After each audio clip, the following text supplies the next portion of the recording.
lahat, doctors, Dr. Austria, Dr. Fruto. Can you please give us a commentary on cerebral palsy? Ano po ba yung sakit na ito? Sa mga bata lang ba? Well, most of the time, cerebral palsy comes about during the process of birthing, when naubusan ng oxygen during childbirth, and this damages the brain of the child. In an adult, called probably stroke. But during this time of birthing, the compromise in blood supply ng baby during birth due to delivery, the damage yung brain niya. So, during sa panganganak? Yes. So, bakit po nawawalan po ng oxygen yung brain ng bata? Naiipit po ba? Yes, it's a complication of the delivery system. No? Sometimes the mother bleeds, different reasons why. So then, does the child feel the symptom immediately after pagkapanganak? Normally, you would see that, nagkakaroon ng neurologic deficits. Kasi the brain, it only takes a few minutes to destroy the brain. The child is now recovering from the cerebral palsy. Meaning, ang sabi po ng nanay is nagbubukas na daw yung kanyang kamay at nagbubukas na daw yung kanyang mata. And another po, yung bata ngayon, pinapaliguan, nakakaramdam na rin ng sensation. So, ibig sabihin mo ba, pag ang bata ay may cerebral palsy, wala pong pakiramdam yun? It all depends on the part ng brain na damage. Ayun.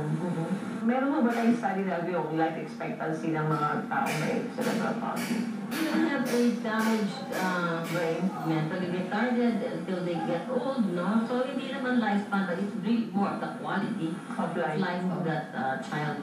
Yes. Kaya may pag-asa pa ba na makalakad yun? There's really no known cases on that, pero as we see, because of the profoundness of laminine, there's a possibility because of the presence of FGF and the glutamate and the glycine amino acid. What is the prognosis for the child? Before the advent of laminine, talagang mga cerebral palsy in the United States, there's really no known cure. Although laminine is not a cure or a treatment for any disease, but because it is a health mechanism that increases the health integrity of the body, especially because of the presence of the FGF. Kasi ang FGF po, what it does, it will take in place the missing link or yung nawawalang bahagi ng brain function.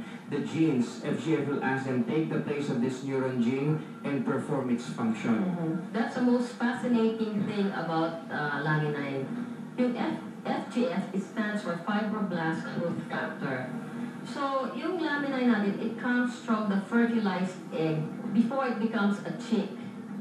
So, the laminine has all the amino acids, and then the fibroblast growth factor will direct the amino acids to become different parts of the chick.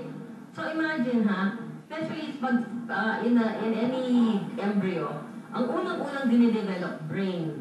So, if the fibroblast growth factor can direct the unborn chick to develop a whole chick, including its brain, its eyes, and everything, what is the possibility of it telling a child with cerebral palsy that is already formed, can you repair this brain? That is the potential of the fibroblast growth factor. Kasi it can tell the chick, make a brain, make a heart, make a kidney. Why can't it tell the brain of the child to do this? There is no known other source of FGF except... Especially on the food source. Exactly, especially in the food source. So the food source, only Life from Global Network is the one that produces or distributes FGF because it's present in our product. In fact, Japan is only starting to develop its FGF right now. I think there's one in the United States, but it's very, very costly. Yun po yung difference natin sa mga stem cell infusion as opposed to the stem cell therapy supplements. So mga infusions po, like what I had, there was a missing link. That's why from stage 3, it went down to stage 1 and it stagnated at stage 1 because there's a missing link. And the missing link was the FGF growth By the factor. way, so Dr. Fruto was a leukemia survivor. If we can have the doctors describe what laminine is. Laminine is a health mechanism that increases the health integrity of the body. Like physicians are not healers. Your body has its own healing mechanism, and our job is to activate and reactivate the body's healing mechanism. Before the onset of laminine, there was really no known health mechanism that we can use. Now, with the advent of laminine, we have now completed the mechanism that we need to help the body heal itself. So, Dr. Laminine is more than a food supplement. Well, actually, it is a proto-functional food. Food per se will not really heal or treat any disease because once you cook the food, all the nutrients dissipate. Okay. The beauty of the product that we have, it is a proto-functional. It's the most complete food that we can ever take without altering its original state. I agree with Dr. Futo that the beauty of laminine is the completeness of the nutrients. See, he talked about how just stem cell infusion did not do the trick in his case. Why? Even if we have the stem cells to stimulate the repair of the body, you do not have all the ingredients because it's not complete with all the amino acids. Okay? But with laminine, you already get the fibroblast growth factor, plus you get all the complete amino acids. So you have both ingredients. And you have the building blocks to build it, and you have the director to tell the building blocks what to build. And the director is the fibroblast growth Yes. factor. So, in the same token, just like with the cerebral palsy, how does laminine address hypertension and ulcers? Because of the different ingredients are complete nga ang laminine. So it has the potential to produce what the body needs.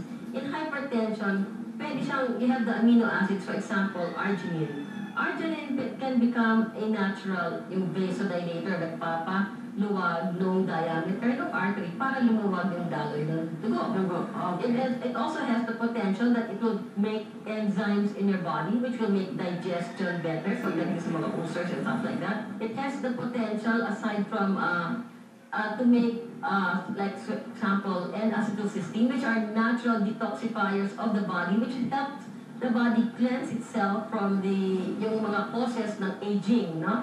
So in the process, nag-i-improve yung blood pressure, nag-i-improve yung collagen. collagen. At saka precursors daw siya ng glutathione. Ano yung sabihin ng doctor? The glutathione is the number one detoxifier in the body. Going back to our cerebral palsy patient, ganyan din ang naging problema ng mga autistic children. There are actually, because of the environmental toxins, nabablock nila ang mechanism ng pag-detox ng brain because nabablock ang glutathione process in the brain. Oh, I see. The whole metabolic pathway already in the brain, alam nila yan.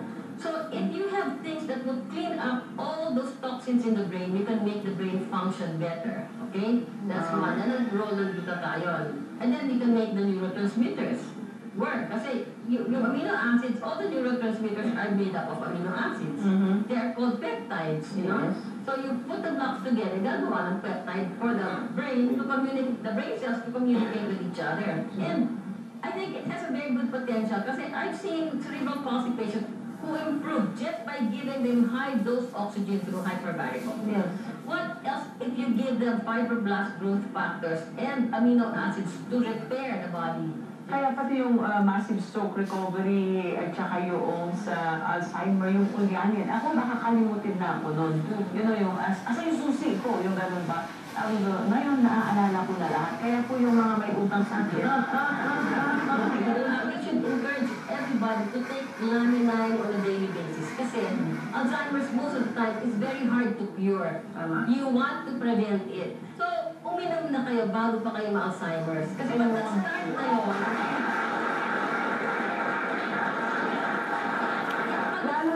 mahirap i-regress. Pero at least uminom kayo pag nag-start, masuslow down yung progression. Ang gusto ko uminom niya yung asawa natin para wag mo nilang makalimutan yung pinangako nilang pagmamahal sa atin. Question pa, Doctor. Paano po it passes through the acids of the stomach? During the process of the proto-embryonic stage, ang ginamit pong proseso dyan is the fry-freeze process. Ibig sabihin, the components, each mechanism of the product, yung pinaka-cell, nabalutan na yan ng protective covering. So kahit itimpla mo yan sa mainit na tubig, it's not gonna break down. Kahit pag nilunok mo yan, habang pumupunta yan sa digestive system natin, bago pa po yan pumasok doon because of the nanotechnology that was used in creating it, it is immediately absorbed by the body, so hindi na nada-damage. And then with the presence of the proto-embryonic stage and the OPT9, which is absent in any human body, and the fibroblast growth factor, yung OPT9, kinukuha na niya ngayon yung mga nutrients ng katawan natin, and it is being delivered to the parts of the body where it's needed the most. When we get back, we're going to have a very special portion today wherein our audience gets to ask the doctors questions. This time po, ang audience naman po ang bida natin. We'll be right back. Be alive.